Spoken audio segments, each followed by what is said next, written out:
네, 이번 한 주 뉴스사이킥 비대위원장으로 진행을 맡고 있는 MBC 아나운서 허유루입니다. 목요일 이 시간 미디어 프로파일링 코너인데요. 두 분 나와주셨습니다. 최진봉 성공회대학교 신문방송학 교수, 문희정 국제시사평론가 두 분입니다. 안녕하세요. 안녕하세요. 안녕하세요. 네, 상당히 좀 기분 좋은 뉴스가 있어가지고 그거부터 좀 이야기를 할까 하는데, 제가 다니고 있는 제가 이제 MBC 직원이다 보니까 조금 쑥스럽긴 합니다만. 문희정 평론가님, 네. MBC가 미디어 신뢰도 조사에서 전 부문 1위를 차지했더군요. 네. 이건 저는 직원이니까 저 혼자 박수를 치도록 하겠습니다. 자, 이런 거는 마구마구 자랑하셔도 됩니다. 쑥스러워하시니까 제가 대신 또박또박 어떤 부문에서 1위를 차지했는지 정확하게 알려드리도록 하겠습니다. 가장 신뢰하는 언론 매체 1위 MBC, 가장 신뢰하는 방송사 1위 MBC, 가장 신뢰하는 방송사 뉴스 1위 MBC, 가장 선호하는 방송사 이렇게 무려 모든 부문, 네 부문인데요. 모든 부문에서 1위를 기록을 했는데, 이 조사가 KBS가 여론조사기관 멘틀코리아에 의뢰해서 지난해 12월 15일부터 17일까지 전국 만 19세 이상 성인 1,006명을 대상으로 이제 조사를 한 결과인데요. 3분기부터 사실 MBC의 상승세가 상당히 눈에 띄지 않았습니까? 그러면서 4분기에서는 이제 압도적으로 KBS를 사실 앞선 거죠. 이거 KBS가 의뢰한 거니까 KBS 입장에서는 살짝 기분이 좋지는 않을 것 같은데요. 일단 KBS 공영미디어연구소 측이 분석한 결과는 대통령 전용기 탑승 불허 논란 등 윤석열 정부와 대척점에 서 있었기 때문에 관심이 집중된 것 같다라고 이야기를 하고 있는데요. 저희가 이 부분과 관련해가지고 굉장히 많이 얘기를 했는데 시청자들은, 그리고 국민들은 언론사가 언론사답게 제대로 감시와 견제, 비판의 역할을 했기 때문에 MBC를 지지한다라고 이야기를 하고 있죠. 어쨌든 그래도 이제 워치독이라고 하잖아요. 감시견의 역할을 그래도 열심히 해보려고 했다 정도로 좋게 봐주셨다는 건데, 비행기는 못 탔습니다만 신뢰도 1위를 MBC가 이번에 하게 됐습니다. 최진봉 교수께서는 어떻게 평가하십니까? 그러니까 문희정 평론가 잠깐 얘기했지만, 기본적으로 국민들이 언론사가 어떤 모습을 갖춰야 될지 하는 부분에 대한 기대감이 있거든요. 그 기대를 일정 부분 충족했기 때문이라고 생각해요. 예를 들면 지금까지 KBS 같은 경우에는 그 진보 보수를 떠나서 중도까지 고르게 지지를 받는 그런 언론사였거든요. 어찌 보면 이런 거죠. 양측에서 볼 때는 무미건조하다 이렇게 얘기할 수 있지만, 기계적 중립을 지키려고 노력하고 이런 부분들이 있었을 텐데, 언론은 사실은 기계적 중립성을 넘어서서 권력기관에 대한 감시와 견제 역할을 하도록 사회가 그 기능을 규정하고 있습니다. 그 역할을 가장 극명하게 보여준 사례가 최근에 있었던 여러 가지 사례들이 있지 않습니까? 전용기 탑승을 허용하지 않는다든지, 아니면 질문하는 기자에 대해서 이렇게 대통령실에 근무하는 사람이 소리를 지른다든지 이래가지고 논란이 되고, 그것 때문에 대통령이 도어 스태핑을 중단하고, 거기에 대해서 MBC에 대해서 뭔가 좀 그 부정적인 이미지의 말을 하고, 이런 것들이 결국은 국민들이 볼 때는 MBC가 권력기관에 대해서 비판적 입장을 보이니 권력기관이 MBC를 탄압하고 있구나, 이런 의미로 만들어진 겁니다. 결국. 그것은 결국 어느 언론사도 나서서 현 정부, 권력을 갖고 있는 살아있는 권력에 대한 비판적 입장의 보도를 잘하지 않는 상황에서 그 일들과 역할을 잘 해냈기 때문에 지지도가 높아졌다고 저는 봐요. 그러니까 또 이제 비판하시는 분들, MBC에 이제 비판을 하시는 분들 입장에서는 또 어느 한 정파에 너무 응원을 받기 때문에 MBC가 지금 이런 평가를 받는 거 아니냐, 이렇게 생각하시는 분들도 있거든요. 그러니까 한 정파라고 하면 이제 진보적 성향 이렇게 얘기할 수 있고, 민주당 지지층 이렇게 얘기할 수 있을 텐데, 그 지지층만 갖고는 이 정도의 성과를 낼 수가 없어요. 그러니까 지지율을. 아까 제가 말씀드렸잖아요. KBS가 계속 1등을 할 수 있었던 것은 그 전에 2018년부터 지금 올해 이 조사가 나오기 전까지, 그건 결국 중도층을 포함한 특정 지역 또 특정 계층이 함께 지지를 해줬기 때문에 가능해진 거예요. 그러니까 여기서 말하는 특정 정파라고 하는 것이 단순히 진보진이나 민주당 지지자들만 가지고서 이 정도 성과를 낼 수 있을 거냐, 그건 불가능하다고 저는 봐요. 그러면 2등 정도는 할 수 있겠죠. 근데 KBS의 지지도를 넘어서서 1위를 했다고 하는 것은 중도 진영에 있는 분들, 그러니까 정치적으로 특별한 색깔이 없는 분들 입장에서도 대통령실의 이런 태도는 대단히 부적절하다고 판단한 것이고, 언론사라면 최소한 살아있는 권력의 문제점들을 지적할 수 있어야 된다. 그게 단순히 비행기 탑승, 전용기 탑승 불허뿐만 아니라 예. 대선 과정에서 김건희 여사 관련된 문제라든지 윤석열 정부 들어선 이후에 여러 가지 모순과 문제점들, 그다음에 화물연대 파업 과정에 있었던 정부의 강압적인 모습, 이런 부분에 대한 구체적인 어떤 그 설명과 함께 비판을 했거든요.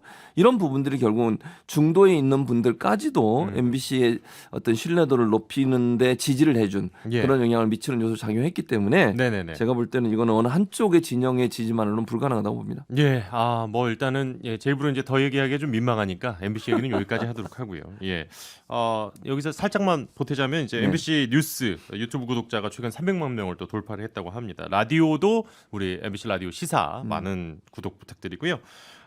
특히 이번 주에는 이 유튜브 쪽에서 아주 화제가 됐던 프로그램이 하나 있습니다. 네. 바로 이제 김어준 씨가 TBS 진행을 마치고 마무리가 그냥 마무리가 돼버렸던 거였죠. 예, 마무리를 하고 새롭게 시작한 유튜브 방송 구독자와 수익 전 세계 1등이었다 이런 뉴스가 계속 나오더라고요. 네, 맞습니다. 예. 전 세계 1등인데 그렇게밖에 될 수 없었던 이유가 저는 두 가지라고 생각해요. 첫째는 이미 TBS에서 진행을 할 때부터 라디오 청취율 1위를 계속 해왔어요. 그랬죠. 몇 년 동안. 예. 그 말은 고정적인 청취층이 있다는 얘기를 반증하는 거거든요. 네네네. 그분들이 그대로 옮겨간 거예요.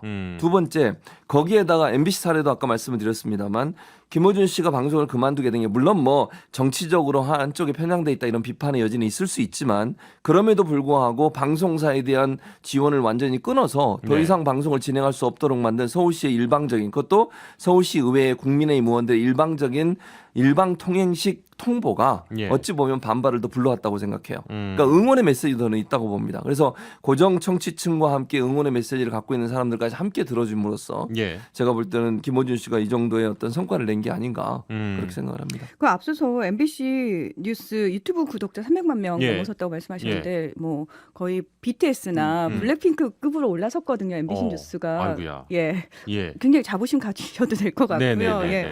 근데 제가 이 부분과 관련해 가지고 아까 살짝 비판하시는 분들 쪽에서는 네. 특정 정파의 응원이다.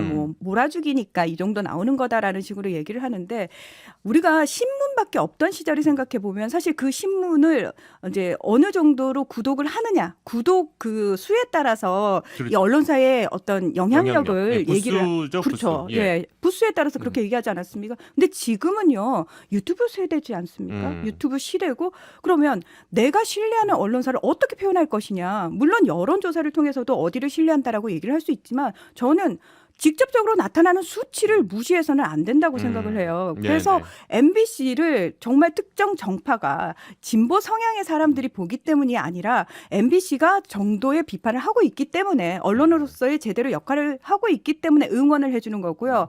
실질적으로 잘하십시오, 응원 차원의 구독 눌러놓고 끝나는 게 아니고 실제로 사람들이 본다는 거 아닙니까? 네, 그건 네. 무슨 얘기냐면 MBC가 보는 시각으로 사람들이 많이 동의를 한다라는 얘기거든요.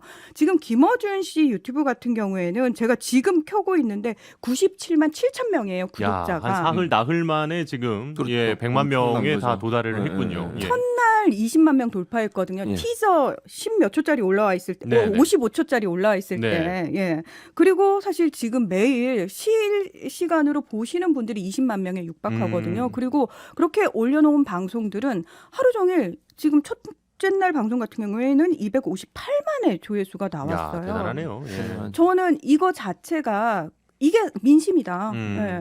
이거 특정한 사람들만 보니까라고 계속 그런 식으로 무시하려고 하지 않았으면 좋겠다. 숫자는 받아들여야 한다. 이런 그럼요. 입장이시군요. 예. 인정할 건 인정해야죠. 이거 어떻게 보면은 약간 이제 우리가 흔히 네. 식당도 막 개업을 하면 이게 이제 정확한 표준은 아닙니다만 오픈빨이라고 우리가 얘기를 많이 하지 않습니까? 약간 이런 이 막 새로 시작한 것에 대한 좀 컨벤션 효과 이런 것도 있을까요? 어떻게들 평가를 하세요? 아니면 그 전에 가져왔던 영향력과 또 기존 이 고정 청취자를 또 최 교수님께서는 얘기를 해주셨으니까 문희정 평론가께서는 어떻게 보시는지 지금 이 센세이셔널한 파급. 저는 사실 이 TBS와 서울시와 다른 언론들이 김어준에 대한 관심을 증폭시켰다라고 생각을 해요. 그래서 물론 궁금해서 들어오신 분들도 계시겠지만 저는 이 추세가 당분간은 꺾이지 않을 것으로 보고요. 예. 제가 제일 충격적이었던 거는 사실은 저희가 레거시 미디어 하면은 기존의 기존에 이제 점유하고 있는 비율 자체가 일정하게 유지된다라는 어떤 믿음 같은 게 있었지 않습니까? 그렇죠. 뭐 예를 들면은 버스 기사분들은 당연히 그냥 라디오를 들으시는 거잖아요. 네네. 그래서 제가 오늘 아침에 버스를 탔는데 되게 충격적이었어요. 김어준 씨 유튜브를 듣고 계시는 거예요. 그러니까 실제로 택시를 타도, 그러니까 시대가 변하고 있고 우리 네. 사회가 변하고 있는 부분을 제가 이렇게 확인을 하는 모습을 보면서 이거는 레거시 미디어 입장에서 단순히 이거는 특정 정파의 사람들이 모여가지고 북적북적 하는 거야라는 수준으로 봐서는 안 되는 그런 상황까지 왔구나. 그래서 조금 더 심도 있는 연구가 필요해진 시점이 됐다라는 생각이 듭니다. 네, 그러니까 말 그대로 이제 뉴미디어. 그러니까 김원준 씨 같은 경우에는 어떻게 보면 이제 팟캐스트라는 초창기 장르에서 지상파로 왔다가 다시 이제 유튜브라는 또 어쨌든 뉴미디어로 넘어간 사례 아니겠습니까? 이게 그렇죠. 참 학자로서 좀 연구해볼 만한, 이 저널리즘적으로는 연구해볼 만한 좀 가치가 있는 사례인 것 같네요. 뭐 그렇죠. 그런 사례이고 또 하나는 이제 그래서 언론학자들이 지금 얘기하는 것은 플랫폼은 별로 중요하지 않다고 생각해요. 기본적으로. 그러니까 예전에는 허윤 아나운서가 처음에 MBC 입사할 때만 해도 MBC가 갖고 있는 그 어떤 파워랄까요? 저 입사했을 때 주몽이 시청률 50% 넘었을 때였으니까요. 그게 플랫폼의 힘이거든요. 예. 그러니까 뭐 공중파, 지상파, 라디오, 그다음에 뭐 SNS 이렇게 분류를 했다면 이제 일반 청취자나 시청자들은 그렇게 분류 안 해요. 네. 프로그램으로 분류를 하지. 네. 누가 방송을 하고 어떤 프로그램이냐를 가지고 보지. 뭐 이게 케이블에서 만든 거고 이거 뭐 공중파에서 만든 거고 예전엔 그게 구분이 가능했지만 지금 불가능한 상태가 됐고 예. 그래서 이게 크로스오버라고 보통 얘기하잖아요. 그렇죠. 지상파에 있다가 유튜브로도 가고 유튜브에 있다가 또 지상파로 오고 이게 아주 자연스럽게 이루어질 겁니다. 플랫폼의 경계는 이미 무너졌다. 경계가 아주 모호하게 돼버렸어요. 네네. 중요한 건 한 사람 한 사람이 갖고 있는 어떤 개인적인 진행의 능력 또 그 프로그램이 갖고 있는 특성 그다음에 인기 이게 그대로 반영이 되는 거예요. 어디에 가든 예. 이게 유튜브 플랫폼으로 가든 지상파 플랫폼으로 오든 아니면 뭐 라디오로 오든 관계없이 그 프로그램이나 컨텐츠가 갖고 있는 파워가 방송 시장을 장악하는 시대가 됐다는 거죠. 그러니까 지금은 이게 별로 그렇게 중요하지 않아요. 네. 이게 지상파로 갔다 SNS로 갔다 유튜브로 갔다 이거는 의미가 없다. 중요한 건 누구든 쉽게 접속할 수 있는 상황에서 가장 좋은 또 사람들의 관심을 끌 수 있는 컨텐츠를 만들어내는 것이 성공의 비결이다. 이렇게 볼 수 있겠죠. 그러니까 어디서 하는 게 중요한 게 아니라 무엇을 그렇죠. 하느냐가 더 예, 중요한, 그게 더 중요한 시대가 되는 거죠. 그런 시대가 됐다. 예. 그런데 이제 그 아까도 앞서 말씀드렸다시피 뭐 구독자 수가 이렇게 정말 뭐 급상승을 하면서 이 슈퍼챗이라고 하잖아요. 네. 예, 이게 말하자면 후원 기능인 건데 유튜브 내에서 이게 무슨 사흘 만에 1억 5천만 원을 넘었다 뭐 이런 보도도 있고 그러니까 그렇다 보니까 화제성은 더 올라가는 것 같고요. 말씀해 주신 것처럼. 그렇다 보니 이제 김재원 전 의원 같은 분은 뭐 이게 공작금 뭐 이런 얘기까지도 서로 주고 받으시던데 또 비판하시는 분들도 분명히 있습니다. 이게 어떻게 보면 그냥 수익 목적 아니냐 뭐 또 이렇게. 근데 저는 그런 의미보다는 이런 생각이 들어요. 그러니까 슈퍼챗을 물론 유튜브를 운영하시는 분들이 그렇게 하시는 분들이 있어요. 돈 벌기는 그러니까 예를 들면 슈퍼챗이랑 광고라고 하는 메리트 때문에 유튜브에 들어오고 그것 때문에 유튜브를 하는 사람 계시는데 저는 이제 그 뭐 김어준 씨가 하는 뭐 겸손은 힘들어 네. 뉴스공장 같은 경우는 그런 개념보다 저는 운영할 수 있는 기본적인 자금을 지원해 준다고 생각해요. 예를 들면 자발적 시청료로 보는 거죠. 네네. 그러니까 내가 어떤 컨텐츠를 들어야 되겠어요. 이 사람이 너무 잘하고 이 사람에 대해서 내가 팬심이 있어요. 이 사람이 계속 방송하기 원해요. 그래서 내가 내는 거예요. 그렇게 생각해요. 내는 사람들 입장에 슈퍼챗을 쏘는 사람들이 네네네. 응원의 메시지도 함께 내가 자발적 시청료를 내서 이분이 계속 방송을 원활하게 할 수 있는 기본적인 운영 자금을 주겠다는 거잖아요. 유튜브 같은 경우는 슈퍼챗이나 광고가 아니면 운영이 안 돼요. 네네. 방송사 같은 경우에 뭐 광고든 아니면 지원금이든 TBS는 서울시의 지원금이 있었으니까 운영이 가능했지만 그렇죠. 네. 그거 아니면 불가능하잖아요. 유튜브에서 운영을 하려면 거기 들어오는 작가진, 제작진, 그다음에 운영 경비 이게 다 필요한 거니까. 네네네. 기본적으로 듣는 사람들은 내가 좋아하는 프로그램을 계속 듣고 싶은 자발적 시청료 입장에서 슈퍼챗을 주는 거기 때문에 예. 이건 공작금이 아니고 네. 그야말로 프로그램이 지속되기를 원하는 사람들의 마음이라고 봅니다. 저는 이 슈퍼챗을 이런 식의 프레임으로 사실 우리 언론이 약간 조장하고 있는 부분도 있다라고 생각을 하거든요. 전혀 국제정치평론가라서 네네네. 사실 외신을 계속 봐야 되는데 다른 나라 신문들을 홈페이지를 통해서 볼 수밖에 없잖아요. 예. 공짜로 볼 수 있는 뉴스는 한 10건 정도, 네. 20건 네, 정도밖에 안 돼요. 나머지 다 유료예요. 뉴욕타임스가 특히 맞아요. 가장 먼저 앞서서 그걸 했죠. 맞습니다. 예, 근데 유료화를. 이제 웬만해서는 다 내가 보고 싶은 컨텐츠를 보기 위해서는 매달 돈을 지불을 해야 되거든요. 근데 그 부분 가지고 지적하시는 분들 아무도 없잖아요. 네, 예, 당연히 유료를 전환했고 거기 그걸 내고서라도 그 컨텐츠를 소비할 의향이 있는 사람들을 모으는 거잖아요. 그렇죠. 그러니까 그런 차원에서 봐야지 플랫폼이 다르다고 해서 예. 이건 무슨 공작금이야 이런 식의 음. 어떤 이야기를 한다라는 거는 이치에 맞지 않는다라는 생각이 듭니다. 알겠습니다. 예. 뭐 이렇게 어쨌든 MBC의 신뢰도와 관련된 어떻게 보면 조금 밝은 이야기도 있었습니다만 이번 한 주 언론계에는 상당히 어두운 뉴스도 분명히 있었습니다. 네. 바로 이제 김만배 씨가 기자들에게 이제 돈을 주고 또 뭐 골프를 쳤을 때 뭐 현금을 지급했다. 뭐 한겨레와 또 중앙일보 간부급은 뭐 몇억 원 뭐 네. 또 중앙일보 간부급 기자에게 1억 원을 또 추가로 송금했다. 그래서 네. 뭐 사표를 썼다. 뭐 이런 얘기들도 있었는데 조금 뭐 아무래도 관련된 연구를 하시는 입장에서 네. 또 지켜보시는 입장에서 조금 답답하셨을 것 같습니다. 그렇죠. 언론사가 이렇게 부패하고 사실은요. 이게 한두 번이 아니에요. 음. 이게 뭐 우리가 처음 대하는 것처럼 생각하는데 그렇지 않고요. 최근에도 그 가짜 수산업자 관련해서 예. 그렇죠. 언론사가 또 문제가 됐잖아요. 앵커까지 네네. 문제가 되고 그런 일이 아니 있었고요. TV조선, 조선일보라고 왜 네. 말을 못 하십니까? 아, 그렇죠. 예, 저희가 조선일보는 다 말씀해 밝히지 주셨네요. 않습니까? 네, 예, 그런 언론사들도 있었습니다. 네. 그 일이 있은 지가 얼마나 지났냐고요. 근데 또 이런 일이 있어요. 그러니까 제가 볼 때는 언론사의 카르텔이라고 하는 것이 특히 이렇게 뭐라 그러죠? 출입처가 있는 곳 같은 데 더더욱 그럴 가능성이 높아져요. 예. 출입처는 폐쇄적인 모임이거든요. 그렇죠. 출입 기자들 간에 끈끈한 정이 있어서 그게 긍정적으로 작용할 수도 있지만 네. 잘못하면 하나의 카르텔이 형성돼서 비판을 해야 될 대상에 대해서 비판을 하고 암묵적 동의를 통해서 침묵하는 경우도 많아요. 근데 김만배 씨가 그걸 파고들어서 법조팀에 있는 사람들을 돈을 가지고 예컨대 뭐 골프 치면서 돈 주고 그다음에 돈도 빌려주고 이런 방식을 통해서 대장동 관련된 이슈들을 보도하지 못하도록 예전에 예. 처음 문제가 발생했을 예. 때 그러니까 지금까지 이렇게 모르고 왔다가 대선 과정에서 논란이 된 거 아니겠습니까? 그렇다고 하면 이런 문제는 결국 지금도 어찌 보면 계속되고 있는 일이 아닌가 하는 생각이 들 정도예요. 네. 그래서 이번에 이게 드러났지만 이게 전부일까 하는 생각도 개인적으로 들고 그래서 이번 기회에 언론사의 언론 윤리 관련된 부분들을 강하게 바로잡는 계기가 돼야 되고 두 번째는요. 언론사 기자들을 뽑을 때 언론 윤리에 관한 것들은 점검 안 해요. 그냥 시험 볼 때 상식 보고 네, 예를 들면 네, 영어 시험 보고 이런 거 기사 쓰기 이런 거 네, 보잖아요. 네, 네. 언론 윤리에 대한 것도 점검해야 된다. 저는 그렇게 봐요. 언론사 기자가 되려면 최소한 언론의 윤리적 관점을 제대로 잘 파악하고 이해한 사람이 들어올 수 있도록 하는 거 봐야 된다고 봅니다. 뭐 인성면접 같은 걸 보긴 합니다만 이제 네. 그걸로는 좀 부족하고 좀 네. 구체적인 근데 처음에 입사 시험 볼 때는 뭐 다 당연히 훌륭한 저널리스트가 되고 싶어서 그렇게 하죠. 들어왔다가 네. 또 지금 말씀해 주신 출입처 문제는 계속해서 제기는 되고 있습니다만 출입처 내 징계 막 이런 것들이 있잖아요. 있죠. 예. 자체적으로. 6928번님은 이런 의견 주셨습니다. 최 교수님, 언론학자로서 정말 현실적으로 이 출입처 제도가 없어질 가능성은 없을까요? 사실 저는 그게 가장 큰 패단 같거든요. 저는 아니 이건 가능해요. 없애면 되는데 네.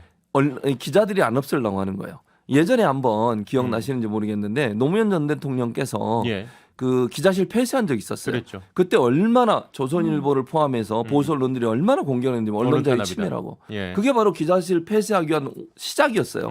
왜냐하면 기자단이라고 하는 출입 기자단이라고 하는 단에 들어오지 못하면 예. 보도 자료도 못 받아요. 네네. 검찰이나 법원으로부터 기사를 쓸 수가 없어요. 자기들이 카르텔을 만들어 가지고 자기들이 심사해서 이 사람 들여보낼까 말까. 신생 언론사가 들어오면 기자단 내에 투표를 해요. 그렇죠.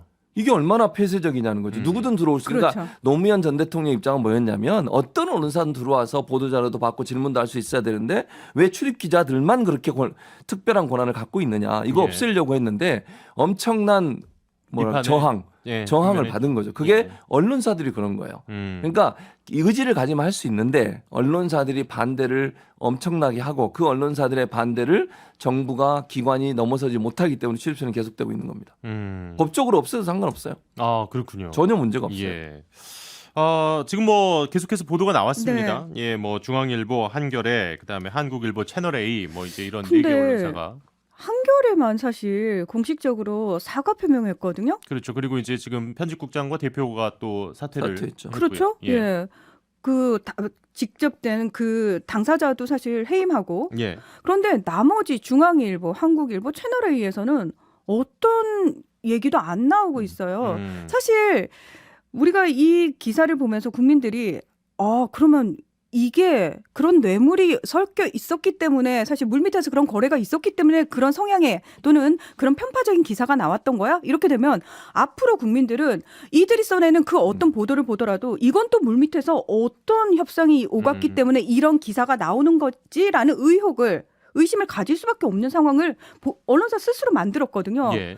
그러면은 사실은요, 저는 언론사 입장에서 다른 언론사들한테도 피해를 주는 것뿐만 아니라 앞으로의 언론사 보도에 있어서도 신뢰성을 상당히 깎아먹었기 때문에 이거는 정말 무조건 100배 사죄를 해야 되는 거고 다시는 이런 일이 일어나지 않도록 어떤 식으로 조치를 취할 건지에 대해서 명명백백하게 얘기를 해야 되는데 지금 특별히 우리는 금액이 그거에 비해서는 좀 적어요라는 식으로 눈치 보기를 하고 있다라는 겁니다. 중앙일보에 지금 말씀해 주신 그 간부급 기자는 결국 이제 본인이 사표를 냈죠. 제출했다고 합니다. 예.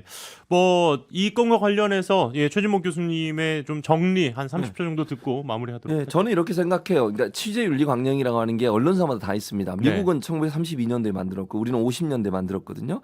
다 있는데 안 지켜요. 심지어는요. 그런 강령이 있는지도 몰라요, 기자들이. 예. 그러니까 여기에 대한 교육이 없다는 거죠. 그게 저는 가장 큰 문제라고 생각해요. 그리고 징계를 하지 않아요. 지금 문희정 평론가 얘기했지만 한겨레 신문만 공식 사과했지 중앙일보나 한국일보는 사과도 안 했습니다. 채널A 같은 경우도. 예. 진상조사에서 나중에 얘기하겠다. 또 이상민 장관 세계시사가 거의 비슷하다고 생각해요. 이런 네. 식의 태도는 국민적 반감과 기레기라고 하는 안 좋은 얘기를 듣게 만드는 요소로 작용할 수 있다는 점들을 기억했으면 좋겠습니다. 알겠습니다. 자, 잠시 광고 듣고 계속 이어가겠습니다. 네, 미디어 프로파일링 최진봉 교수, 문희정 평론가와 함께하고 있습니다. 자, 우리 문희정 평론가님께서 또 골라주신 이번 주 눈에 띄는 외신은 뭐가 있었습니까? 지난 9일 뉴욕타임스 보도인데요. 예. 지난해 미국 워싱턴 DC 한국전 참전용사 기념공원에 세워진 추모의 벽에 예. 그 참전 용사들의 이름이 이제 들어갔는데 사실 여기에 상당한 오류가 있다 이 얘기가 나왔습니다. 그러니까 예. 1,015명의 이름이 잘못됐고요. 아이고야. 들어가야 될 500여 명의 전사자 이름이 아예 빠졌고요. 심지어 6.25 전쟁과는 무관하게 245명의 이름이 또 들어갔다라는 겁니다. 이 추모의 벽 같은 경우에는 전체 건립 비용이 301억 원 정도였는데 여기서 98%에 해당하는 294억 원을 우리 정부가 부담한 기금으로 만든 조형물이거든요. 아, 그래요? 예. 근데 이제 이게 그러면 누구 잘못이냐? 예. 이게 이제 4만 명이 넘는 사람들의 전사자들의 이름이 들어갔는데 이 명단 자체가 어디서 그럼 잘못이 됐느냐? 예. 사실 이걸 폭로한 사람이 누구냐면은 아버지가 참전 용사였는데 관련해 가지고 굉장히 훈장도 많이 받으신 분인데 아들들한테 한국전과 관련된 이야기를 안 해서 아들들이 도대체 우리 아버지가 참전한 전쟁이 어떤 전쟁인지를 연구를 한 형제가 있었어요. 네네네. 근데 찾아보니까 이 명단들이 상당히 잘못됐더라는 거죠. 그래서 미국 국방부 측에 명단이 잘못됐다라고 끊임없이 수정 요구를 했음에도 불구하고 국방부 측이 받아들이지 않음으로써 이런 일들이 지금 벌어졌다라고 합니다. 그러면 일단 여기에 제일 궁금한 거는 그 한국전에 참전한 이제 미국 전사자들을 추모하는 그런 벽일 거 아니에요? 그렇죠. 그럼 거기에 1,000명이 넘게 이름이 잘못됐고 이 사업의 돈의 상당수는 이제 우리 정부가 부담을 했다. 예. 그러면은 참 안타까운 일인데 우리 보훈처라든지 어쨌든 우리나라의 세금이 많이 들어간 사업 아니겠습니까? 그리고 어쨌든 참전을 해준 것에 대한 고마움의 표현이기도 하고 또 한미동맹의 상징 같은 또 그런 조형물이 될 텐데. 그렇죠. 관계부처는 뭐라 그러던가요? 일단 원론적인 답변이에요. 이거는 굉장히 잘못된 일이고 오류를 바로 잡아야 된다. 이런 식으로 이야기는 하고 있습니다만 사실 이게 쉬운 일이 아니래요. 왜냐하면은 이 한국전 참전 용사 그 추모의 벽과 비슷하게 그것보다 훨씬 앞서서 베트남전에서 참전한 전사자들의 이름이 들어간 건립비가 있는데 그걸 만드는 과정에서도 이런 오류가 나타났고 심지어 이 오류를 바로잡는데 수십 년이 걸렸다라는 거거든요. 그래서 사실은 이거는 처음부터 사실 일을 이런 식으로 그러니까 진행시킨 미국 국방부의 잘못부터 시작해가지고 다시 제대로 세울 필요가 있다라고 이야기를 하고 있다라는 겁니다. 예. 야, 근데 그렇죠. 뭐 예를 들어서 이름을 다시 이렇게 파내고 또 새기고 이러면 또 이 벽에 손상도 좀 갈 수 있을 것 같고 이게 바로 바꾸기에는 또 쉽지 않은 문제인데 참 안타까운 뉴스네요. 그렇죠. 그래서 사실은 이제 그 처음에는 이런 계획이었대요. 이름을 안 적고 그냥 추모비만 세우는 걸로. 그랬는데 참전용사 단체에서 로비를 했다는 거예요. 의회에. 그냥 이름을 새겨 넣는 걸로 바꾼 거예요. 네, 그러면서 네, 이제 지금 문희정 평론가 설명하신 것처럼 들어가야 될 사람 안 들어가고 빠져야 될 사람이 들어가고 이런 상황이 된 거버린 거죠. 아하. 그러니까 이게 아마 총체적인 좀 문제인 것 같아요. 왜 처음부터 그러면 이름을 안 넣고 추모비만 건립하려고 했다가 이름을 집어넣기로 했는지 그것도 문제고 두 번째는 그러려면 제대로 검증이 된 고증이 된 상태에서 집어넣어야 되잖아요. 그런 과정을 제대로 안 거치고 그냥 날림으로 어디서 가져온 명단 가지고 확인도 안 한 상태에서 이름을 집어넣은 상황이 돼버렸고 그러니까 다시 이걸 뒤집으려면 아까 말씀하신 경제적으로 돈이 많이 들어갈 뿐만 아니라 벽도 다 다시 만들어야 되는 상황이 되는 거잖아요. 이런 상황이 되다 보니까 저는 이게 우리나라 보훈처도 저는 관심을 가졌어야 한다고 봐요. 아무리 미국에 건립이 되더라도 거의 98%가 우리나라 세금으로 운영되는 거잖아요. 그렇죠. 그럼 우리도 함께 들어가서 고증도 하고 실제 만들어진 과정에서 보훈처가 직접적으로 개입을 했어야 한다고 보거든요. 그러니까 작업이나 아니면 이런 건 미국에서 하더라도 누군가 파견이 나가나 아니면 우리 대사관 측에 누가 나가서 명단이 확실한지 하는 부분을 확인하는 작업이 반드시 있어야 되는데 우리 보훈처가 그걸 제대로 안 했다는 것도 문제인 것 같고 미 국방부는 더더욱 문제인 거죠. 그렇죠. 왜 그러면 전사단 명단이 제대로 다 관리되고 있느냐도 이건 의심이 되는 부분이기 때문에. 이건 이제 뭐 어쨌든 국가 보훈과 관련된 문제가 분명히 있지 않습니까? 그렇죠. 그래서 저는 이거는 우리나라 보훈처도 문제고 미국의 국방부도 문제고 이런 식으로 또 이제 우리나라 보훈처의 정부에 요청할 수밖에 없는 게 세금이 들어간 사업에서 왜 이런 오류가 생겼고 거기에 대해서 우리 정부는 돈만 주고 아무런 관여를 하지 않았고 확인을 안 했는지 하는 부분에 대한 지적 또는 점검이 필요할 것으로 보여집니다. 알겠습니다. 자, 오늘 미디어 프로파일링 지금까지 최준봉 교수, 문희정 국제시사평론가 함께해 주셨습니다. 고맙습니다. 감사합니다. 고맙습니다.